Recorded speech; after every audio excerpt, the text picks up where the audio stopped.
Hi there.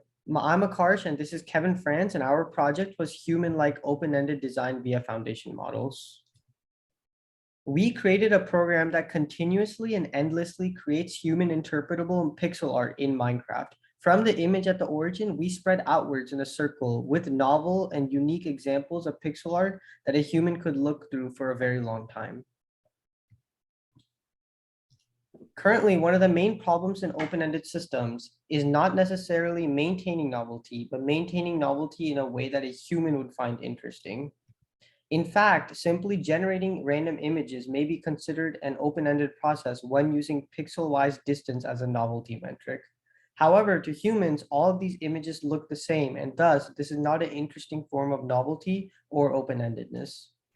In methods such as Poet, novel terrains are consistently being produced, but the space of possible terrains is so limited that they eventually start looking similar to each other. Thus, it's important that our search space is large enough to constantly be interesting to humans, and our search algorithm be powerful enough to keep discovering these interesting artifacts. So historically, one solution that works well is to use human guidance to explore a large unstructured possibility space. For example, PicBreeder employs human judgment to keep generating images that are interesting to humans. This leads to images resembling things such as butterflies, cars, and fish.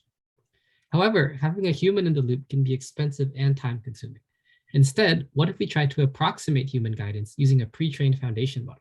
Rather than asking a human to select interesting photos, what if we ask an AI model to make these choices? So that's what we do in our method. And we first start with the seed word, for example, apple. We then render our word using CLIP, a model which relates text and images. We first encode our word into CLIP space, then use gradient descent to find an image that best matches the word. Over time, this can adapt a random set of pixels into a recognizable pixel art, such as this pixel art of an apple. Now, we want to create new designs that are related to our original one. The way we do this is by relying on large language models, which are trained on billions of human data. Specifically, we ask GPT-3 to give 3 objects related to apple, in which it replies with fruit, tart, and red. We can then render out these words into pixel art, giving us the next generation of designs. Running our method results in a very nice open-ended search over human recognizable designs. Starting from apple, we made pixel art for fruit, tart, and red, which then each produced new designs of their own. The robustness of language representation enables for the emergence of things such as visually distinct fruit, and enables for ambiguous jumps, such as the image for cardinal showing a bird. Here is our method running live in Minecraft. To aid in optimization, we also want to pick parent images that best see the next generation of children. Thus, for each image, we pick 5 random parents and select the one that best adapts to the new word. For example, an image of an apple may easily adapt to that of a pear since both contain round edges. From an evolutionary perspective, we can view the words as an expanding set of niches and the population as the set of currently existing pixel arts. When new words are generated, each image has a chance to produce a child that can best fit this niche. This viewpoint allows us to spot the existence of highly adaptable individuals with serendipitous capabilities. Similar to how legs evolved into arms and wings, this image of a silver features a prominent curve that allows its children to easily resemble a range of concepts. Here's a sample run seeded with the word car. You can see it initially expands into words like tires and steering, but eventually reaches very diverse and novel concepts like hands, palms, and even abstract concepts like listening. If we let this run go on for a while longer, this search quickly becomes an open-ended tree of concepts and really shows just how far this approach can go in creating a rich diverging set of concepts.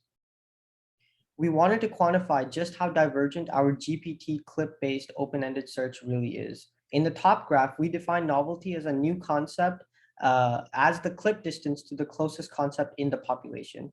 As you can see, our search maintains novelty pretty steadily for the entirety of the evolution, though it is on a slight downhill trend. Exhausting the clip space we're operating in will take a very long time as the space is composed of virtually every linguistic and visual concept.